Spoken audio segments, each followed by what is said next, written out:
Okay, purihin ng Panginoon. Magandang umaga sa ating lahat. Sa biyaya ng Panginoon, kaya po tayo narito. Tayo po ay patuloy na nag-aaral. Ating pong topic, mga kapatid, ay patungkol sa pagpili sa atin ng Panginoon. Ayon nga doon sa awitin, tayong lahat ay hinirang ng Panginoong Diyos. At ang pagkakairan po sa atin, meron po tayo dapat na tungkulin na dapat gampanan, no? Lalo tigit sa mga panahong ito. Sa araw na ito, mga kapatid, magpapatuloy tayo sa ating po pagtalakay dito sa Romans chapter 9. Noong nakaraan po ay nagkaroon tayo ng mga background patungkol sa pinagmula ng ating pananampalataya. Tandaan natin, mga kapatid, ang pananampalataya po natin, hindi po yan sa atin nagsimula. Meron po itong pinagsimulan at ito po ay nagsimula kay Abraham. At sabi nga natin noong nakaraan sa pamamagitan niya, buo yung bayang Israel. Ayan. Ayan. Pinaliwanag ko po yan. Kung sa mga wala, pakitingnan lang po ninyo sa video at nakasulat naman po ron. Sa verse 4 ng chapter 9, maliwanag po ang sinasabi, sila yung mga Israelita at itinuring ng Diyos na mga anak niya. No, yung mga Israelite, yan yung unang bayan na masasabi talaga nating anak ng Diyos, yung Son of God na tinatawag. Kasi yung katagang Son of God, marami pong meaning yan sa iba na nagbabasa. Pero sa totoo lang, isa lang po ang meaning niyan. No? Walang iba, kundi isang taong nabibilang para sa Panginoong Diyos. Anak ng Diyos. Pag sinabing anak ng Diyos, ikaw ay galing sa Panginoong Diyos. Amen. Pag anak ng teteng, aba, hindi na. Si ano na yun? Sino mo nagsasabi nun? Pelikula na yun. No? Mga ganun. Yun ay simbolo, mga kapatid. Yun ay isang talinghaga na nagpapaywatig kung kanino ka nabibilang, kung saan ka nagmula. Unluckily, hindi po tayo mga Israelita. Amen. Hindi tayo Israelita, no? Ewan ko lang, kung may lahi kayong Israel, baka may lahi kayo na David, dapat maintindihan mo yan. Kung lahi ni Solomon. Wala nakakalam kundi, wala, kung siguro, pero kung titignan yan, mga kapatid, ang tawag sa genetics, no? Kasi isa lang naman ang pinagmula natin eh. Kung tutusin talaga, iisa ang dugong nananalaytay sa tao. Kasi lahat tayo nang galing kay Adan. Amen. Nagkaroon lang naman ng mga variation sa genetics kasi nga pumasok po yung kasalanan. So, ano bali ang nangyari dyan? Dugong makasalanan at dugong makadiyos. Ganun na lang bali ang naging wala nakakaalam kung sino yan. Kung sino sa atin yan. Tingnan, taas nga ninyo yung kamay kung ako po, pastor, dugong makadiyos. Hirap din, ano? Kasi, hindi mo pwedeng sabihin kasi, nagkakasala ka, dugong makasalanan ka naman. Pwede mong sabihin, pero hindi rin. No? Hindi rin basta-basta. Kasi lumalabas dito, mga kapatid, may mga taong hindi nagkasala, no? Parang ganun ang labas. Makikita nyo yan, sila Noah. Hindi na naman. Sino yung pinakamahabang buhay? Methuselah. Marami makikita nyo. Ang Panginoon Kristo, hindi rin nagkasala. So, pagdating ng Panginoon Kristo, sabi nga nila, siya lang yung hindi nagkakasala. Actually, may pinagmulan po yun. Ano ang pinagmulan? Basta buhat ka sa Panginoong Diyos, dapat talaga wala kang pagkakasala o hindi ka nagkakasala. Pero mahirap intindihin po yun. Kaya, ang alam na lang natin, lahat tayo ay nagkasala at walang for all have sinned and come short of the glory of God. Yun na yung pinaka-summary, no, as a whole. Now, katulad to sa inawit natin, mga kapatid, pag binagpamasdan natin ang daigdig na ito, ay talagang parang gusto mong maniwala na ay wala, mas damang yung kasalanan o yung kasamaan sa kabutihan. Meron tayong dalawang choice na pwedeng gawin. Ewan ko kung saan kayo. Alin ang mas marami sa daigdig na ito? Kasalanan o kabutihan?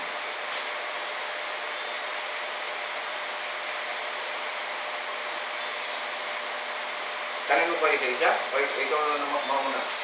Malalim na naman ang iniisip mo. Kaya, alin ang marami sa totoo? Ang mabuti o ang masama? Yun na lang. Palagay mo, alin ang marami? Mabuti o masama? Ha? Marami ang mabuti. Kayo po? Ha? Masama. Si Noah bilang bago ka pa lang, di ba? Kabataan ka pa lang. Ano na pupunan mo? Maraming mabuti, maraming masama. Ang alin nga marami doon? Masama, mabuti, ha? Masama. Mami mo? Mas marami siya mabuti. Oh. Kahit. Ayun na nila. Palagay mo, Stera na. Marami pa rin mabuti. Mabuti. Ton, palagay mo, dami mo tinideliveran. Marami ka bang na-scam dyan o ano? Mas marami na-scam, mas marami hindi. Marami mabuti ba ito? Marami pa rin, no? Ano pa rin? Kayo po. Masama. Mas marami ang masama. Ano, sweetheart? Ha? Mas malamang ang mabuti. Okay, ikaw? Mabuti. Okay. So, position niyo yan. Hindi ko naman yun yun ang pananaw natin. May nagsasabi maraming masama, may nagsasabi maraming mabuti. So, may mga factors, bakit po ninyo sinabi yan? At hindi ko na po yan chichikin sa inyo. Tingnan na lamang po natin ang sinasabi ng Biblia. Doon sa Genesis chapter 6, yung panahon ni Noah, alin ang masama?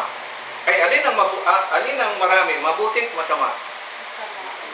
So, anong ginawa ng Panginoong Diyos? Bakit? Ilan lang ang mabuti? 8. Tapos ang kami na mabuti. Ano pa tayo rito? 10? May 2 rito hindi mabuti. Personal eh. Personal. Uy, tapos. Mamili ka na.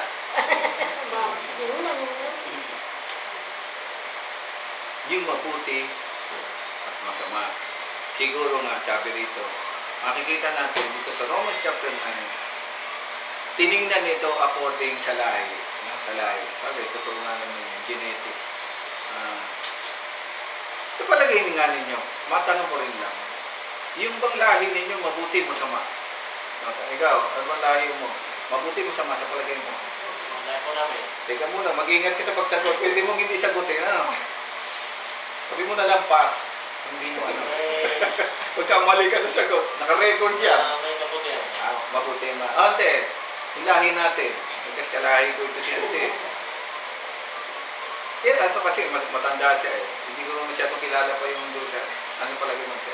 Kasi ang pagkakaalam ko kasi, parang wala ko pang alam sa salita niyan. Masama ako talaga. Hindi na kayo magsasalita kung masama mabuti lahi natin. Lahi ninyo. Hindi mo kapagkalit. Ano, pasa rin? Pasa na. Ilahin nyo. I invoke my right. At ang lahin ninyo. Palagay mo. Ano ba sa mga Muli naman. Kasi wala naman silang nag-aawag yan. Wala nag-aawag. Pinag-defect na lang sabi. Sa inyo po. Pas na rin. Sita, okay, ingat ka. Hindi mo sabihin mo siya. Pas na rin, ano? Ang hirap, kaya lang tayo nagtatanong na ganito. Mahirap nga kasi yung determine dahil sige, diretso ito. Sino sa inyo may kapamilya o kamag-anak na mamamatay tao? Papasko wala mo na sa tagot. Huwag na kayo sumagot. Di ba? Parang ganun mga tanong. Ay, ako meron. Kasi nasa lahi mo, parang ganun. Sino sa inyo ang may nahing pare o pastor? Wala ka masabihin mo. Hindi mo, maganda pala lahi namin. Di ba? Parang ganun. Sino sa inyo, ito pwede kayo magtaas na kamay. Lahi ng milyonaryo, taas na kamay. Parang nagtaas. Yung isipin mo, ano pala ako kamag-anak pala ako ni Garrett, ni Nindrisin. Matindi. Ni Ari ng SM. Ako nga. Kaya pala kami puro scammer. May lahi ako ni ganito. Ang mahirap sagutin mo. Yan ang mga nagtatalo sa ating puso kung saan tayo lahat. At kung titingnan natin ang Biblia, ito naman kasi ang Biblia, napakahirap intindihin. Nagsimula siya sa mga lahi, no? Ako nga hanggang ngayon, minsan tinitingnan mo mga saan na tayong lahi ng galing. Sabi nila, sino ba yung natira ng baha? At di ba si Noah? Siyempre, asawa ni Noah. Sino ang asawa ni Noah? Yung binanggit, ano? Tapos yung tatlong anak. Tapos yung mga misis nila. Doon sa tatlong anak, nandun tayo. Ano yan? Si Cam o si Ham, si Jate, saka si Shem. Sabi nila. Yung si Shem, ang lahi niya, yung mga taga Middle East, Semitic ang tawag ko ron. Sa ngayon, alam natin na ito yung mga Arabo, hindi sa religion yun, yung sa lahi. Tayo po ay nasa lahi ni si Cam, yun ang hindi magandang lahi, no? Kasi nagkaroon ng problema kagad yun, naisumpay. Yun, lahi tayo ni Japet. Lahi ni Japet yung mga nasa isla.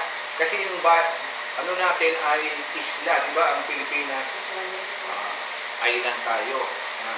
Marami tayong beaches dito. Ano pa? Yung mga Indonesia. Halos magkakapareho tayo ng itsura, no? Pati salita. Malaysia, yung mga ganon.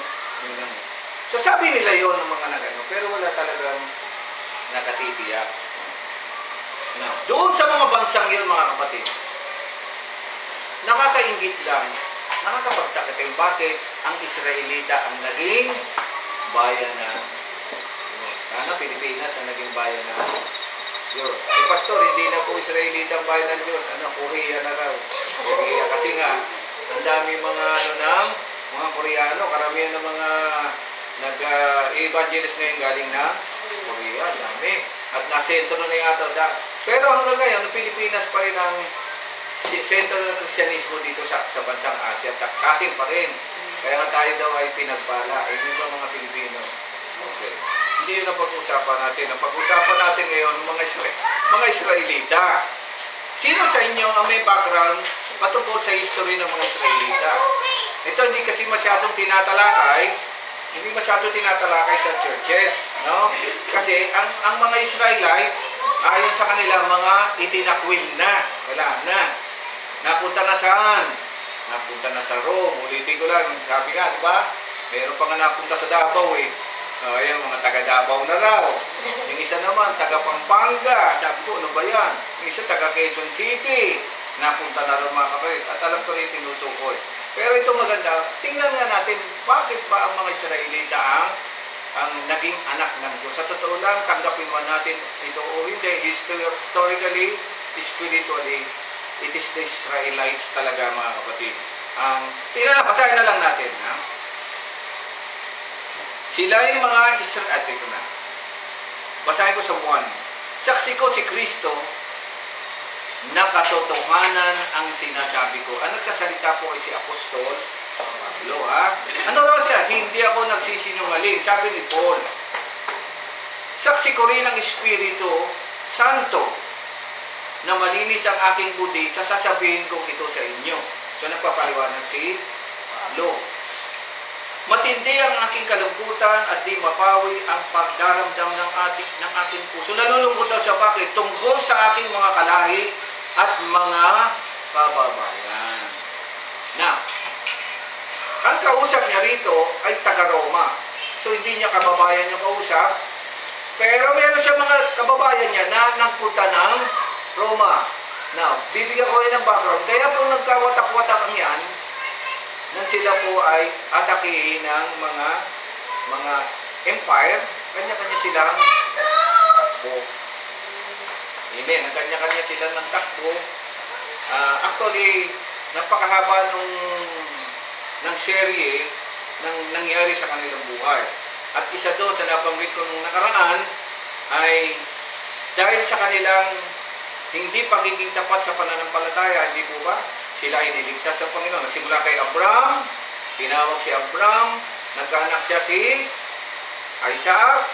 Si Isaac, nagkaanak ng dalawa, si Jacob, tsaka si Esau. Si Jacob nagkaanak lang 13, 12 lalaki sa babae. So yun yung pinagmulan ng bayan, Israel.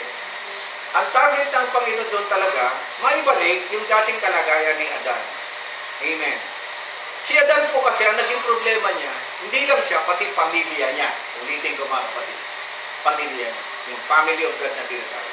Kaya makikita natin dito, ayon doon sa ginagawa ng Panginoon, binabalik niya yung pamilya ng Diyos sana. Ang problema nga mga kapatid, wala din nangyari. Amen? Ha? Tingnan nyo ha, tinawag na sila ng Diyos mismo sa kanila, sabi nga rito, nakipagtipan ng Diyos. Sabi ko nga lang, sabi rito mga kapatid, bakit daw? Sila ay mga, verse 4, sila ay mga Israelita na itinuturing ng Diyos ng mga anak niya. Napakapalad nila, no? Nakita nila ang maliwanag na tanda na nagpapakilalang siya'y kasama nila. Sino na sa inyo ang nakaranas dito? Actually, walang ibang nakaranas kito Israelite. Nakita nilang maliwanag. Paano nila sinabi yun? Sapagkat sila lang ang tanging bayan na ipinagpatayo ng Panginoon ng toldang tipana, naalala nyo? Paggabi, pag umaga po, yung ulap po ang nakaano po dun sa... Opo, maliwanag po yun. Nagliliwanag po yun. Paggabi, apoy na, parang may apoy na. Wala po tayong makikita sa history na nagkaganyan Israelites lang.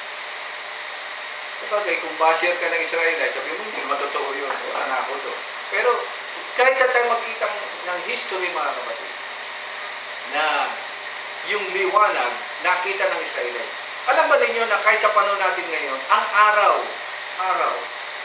may liwanag po yun, ano? At ang buwan ay tinuturing ng mga Diyos.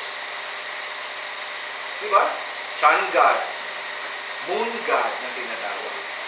Kasi lahat na nagliliwanag ay tinuturing nila Diyos. Hindi ko lang alam kung anong tawag sa solar ngayon.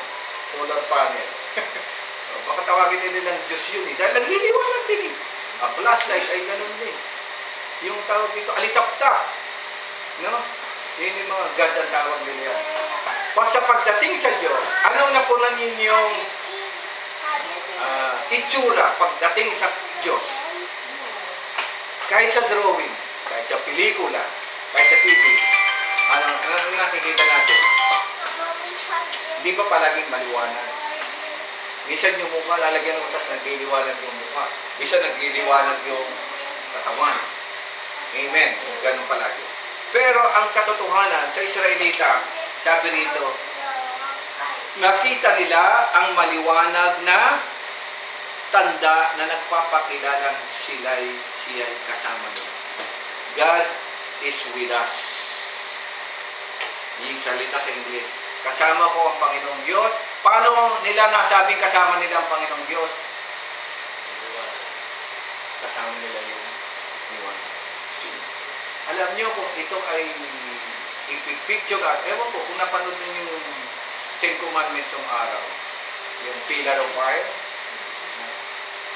Kaya nga doon, 40 days dapat kasama nila ang Panginoong Diyos. Eh nagkamali sila. So, 40 years. Naging 40 years. Sa loob ng 40 years, 40 days and night, kasama nila ang Panginoon. Bakit nila sinabi? Kasi sa umaga po, ang cloud nakalukog sa kanila. At talagang hindi sila nadadarang sa araw. At sa gabi naman, wala nang babayaran sa Meralco kasi yung liwanag ng pillar of fire ang siyang tumatanglaw sa kanila. Libre kuryente. Amen? Libre tubig. Ngayon, pinoproblema natin yung kuryente at tubig sa kanila ng araw. Sa totoo lang, pag ikaw ay nasa Panginoon Diyos, lahat libre. Dapat ganun. Pagkain ba libre? Libre din. Diba nagreklamo sila, binigyan sila ng pagkain. Ang tawag doon ay mana. Bakit? Ang salitang mana, ang ibig sabihin sa Tagalog, ano yun? Kasi hindi nga nila alam kung ano yun. Wala nakakalam kasi galing yun sa Panginoon, kaya tawag nila, ano yun? Kumain ka ba ng ano yun? Mana, yun na hinahan nila. Tawag, sa atin, naging ano? Yung bread, na gano'n na simbolo lang yung mana. So, gano'n. Pag nasa Panginoon ka talaga, God will provide. Tandaan niyo yan, ha? Pag hanggang ngayon, ang nagpo-provide pa rin sa buhay niyo ay kayo, wala pa Diyos yan. Honestly, mga. Pero pag nagbubuhay na kayo ngayon, na nararamdaman nyo ang gaan na ng buhay, ang Diyos na ang kumikilos sa inyo. Okay? Huwag kayo magagalit sa akin, huwag kayo magdaranda po sa kanin nararamdaman, naghihirap pa kayo. Tuloy nyo lang ang pananampalataya. Darating ang panahon, ang Diyos na ang magpapalabay ng lahat. Okay? Now, sa kanila, nakipagtipan ang Diyos. Yun ang mabigat, no? Sa kanila, nakipagtipan ang Diyos. Wala po pong ibang pinagtitipanan ng Diyos, kundi ang mga Israelite. So, kung makita ng 10 Commandments, at yung 10 Commandments ay nahati pa sa 613 laws. Dami po nun. Kaya yung dumami, sa 10 Commandments, yun yung generalize, yung 613, yun yung specific. Akalaan nyo, pati ba naman susuotin nyo, nakasulat ko. Paano maligo, lalagay nyo. Paano magtatalik ang mga mag-asawa, nandun yun. Naintindihan ninyo mga kapatid, kompleto puro. Hindi pwede makipagtalik ang lalaki o makipag-sex ang lalaki within 7 days. Pag kahit meron siya, monthly period. O kaya gano'n. On the 8th day, pwede na. Pati ba naman yung pinakikialaman pa? Ano talaga yun? O pinakikialaman yun, kompleto. Paano ka magluluto ng tinapay? Paano ka magluluto ng pagkain? Kasama po yun. 613 laws. Ang problema doon sa 613 laws, halos 300 noon ay patungkol sa pagsamba. Ayan. Amen? Bakit patungkol sa pagsamba? Kasama pa nila noon ang Panginoong Diyos sa wilderness sa pamamagitan ng toldang tipanan. Ayan. Nung wala na po yung tolda, ginawang templo, gumagana pa rin po ang mga batas noon at yun ay nabutan pa ng Panginoong Jesucristo. Amen? Nung nawala na po yung toldang tipanan, nawala na yung templo, nawala na rin yung laws, parang 300 laws na lang po ang natira hanggang sa ngayon. Sa kanila, ginagawa pa rin po nila yan. Amen. Amen po mga kapatid. Now, 2025 sa kasalukuyan, wala na po yung tolda, wala na po yung templo. Gusto po nilang ibalik yung templo. Sa kasalukuyan po. Alam ba ninyo yun? Hindi lang nila maibalik yung templo kasi nagtatalo sila kung saan nakatayo yung dating templo. Sa kasalukuyan, ang sabi ng mga Muslim, yung batong pinag-alayan ni Abraham kay Isaac, nilagyan po nila yun ng dome, tawag nila Dome of the Rock. Naniniwala silang yun ang pinagtayuan ng templo. Hanggang ngayon naroon po yun. Sabi naman ng mga scientists, hindi dyan, sa tabi raw. Sa tabi. So, hindi mo na malaman kung alin ngayon yung totoo. Now, para maniwala mga kapatid na totoong may templo, hinukay nila yung lupa. Alam nyo, natagpuan nila sa ilalim ng lupa, pundasyon. May mga pundasyon, tayo masayang. Ang lalaki ng bato, ang laki po ng bato, malaki kaya tayo dito sa kwarto natin, ang pundasyon, paano yan na ipagpatong-patong? Paano yan na pagpatong-patong? Yung mga batong ganun kalalaki, sino gumawa nyo? Kaya sabi nila, yan yung pundasyon ng templo ng Panginoong Diyos at ng palasyo ni Haring David. Sana maayos nga yung passport natin. Punta nga tayo ng Jerusalem. Parang di, sa totoo lang, para makita natin ang mukhaan, yung ating talagang iilalim po tayo sa ilalim mo, makikita mo yung pundasyon ng templo. Pinaniniwalaan, pati yung pool ng Bethesda, yung Merong nag-miracle ang Panginoon. So lahat ng mga yun, meron pa po hanggang. Nung una, hindi sila naniniwala. Pero habang naguhukay sila, alam niyo nahukay nila yung batis ng Bethesda. Nasabi na hindi totoo yan. Ngayon, isa-isang, hindi pa ho lahat naman, isa-isang lumalabas ang ebidensya na totoo ang Panginoon sa Kristo, nabuhay siya, namatay siya. At yun lang ayaw nilang paniwalaan, muli siya nabuhay. Pero yung sinasabi natin mga kapatid, dahil sa paniniwalang ito ng mga Israelita, sa panahon ngayon, gusto nilang ibalik ang templo. Okay, para ma-verify ninyo, unang-una, natagpuan na nila ang lahi ni Levi. Sino si Levi, mga Levita? Sila po yung lahi ng mga saserdote na maglilingkod sa templo. Meron na po.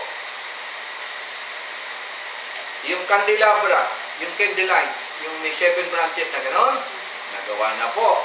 Naka-display pa nga po ngayon sa Israel. Kaya yung pagpunta natin, makikita ninyo lahat doon. Ha? Yung 7, meron na po. Yung mga susuotin po ng mga saserdote, meron na po. Complete. Ang problema na lang po, yung pagtatayuan ng bagong templo. Naintindihan po ninyo. Amen? O ano po ang dating dito sa atin? Sister Rika, ikaw, i-analyze mo. Pag may mga ganon, may saserdote. Bakit ibabalik niyo saserdote? Bakit ibabalik niyo yung templo? Bakit ibabalik niyo yung ganito? Yung ganyan, yung ganon. Lahat ang gamit, pati yung lalagyan ng bread. Andun. Pati yung sulugan ng handog, nandun. Anong ibig sabihin nun, Ma'am Rika? Ha? Darating na. Darating na? O, kayo? Darating na?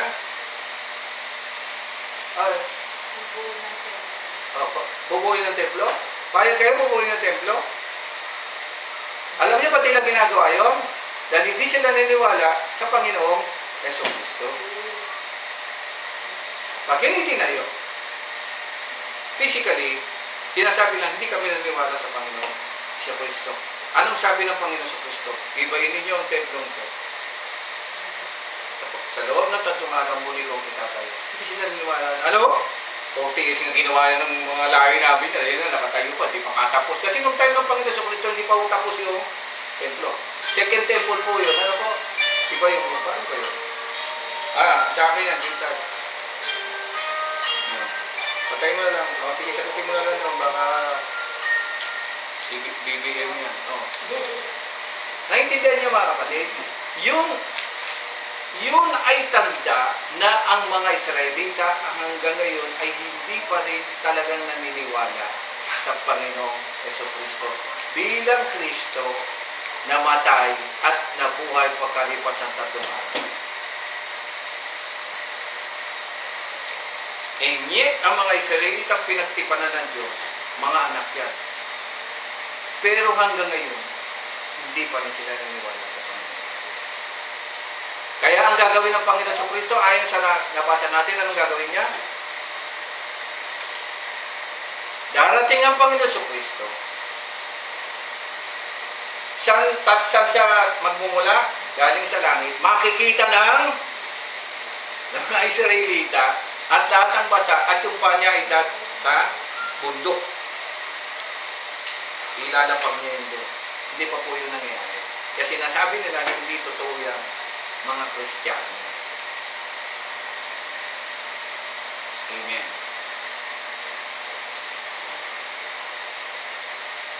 Alam ba ninyo pati yung bakang iaanan, yung red heifer na tinatawag, heifer, pulang baka, meron na po sila. Titigas nga ng mukha ng Israelita. O meron na po yung iahandog. Kasi sabi ng New Testament, ang inihandog na katawan, hindi na baka, hindi po ba? Sino na? Ang Panginoong Jesucristo na ang inihandog para sa kasalanan ng lahat. Hindi sila naniniwala. Pero sa ayon dito, sabi nga, tandaan ninyo, itong binabasa natin, 2,000 years ago na naisulat. 2,000 years ago. Bakit pa rin natin kasi, tandaan ninyo, ang salitang ito ay hindi magbabago. Dahil ito ay inspired ng salita ng Panginoon Diyos. Ulitin ko. Sa kanila ibinigay kasi ang kautusan. Okay. Ang tunay na pagsamba. Alin ang tunay na pagsamba? Ito ang ginagawa natin, tunay na pagsamba. Hindi. Ang tunay ay galing sa mga... Paano sila sumamba?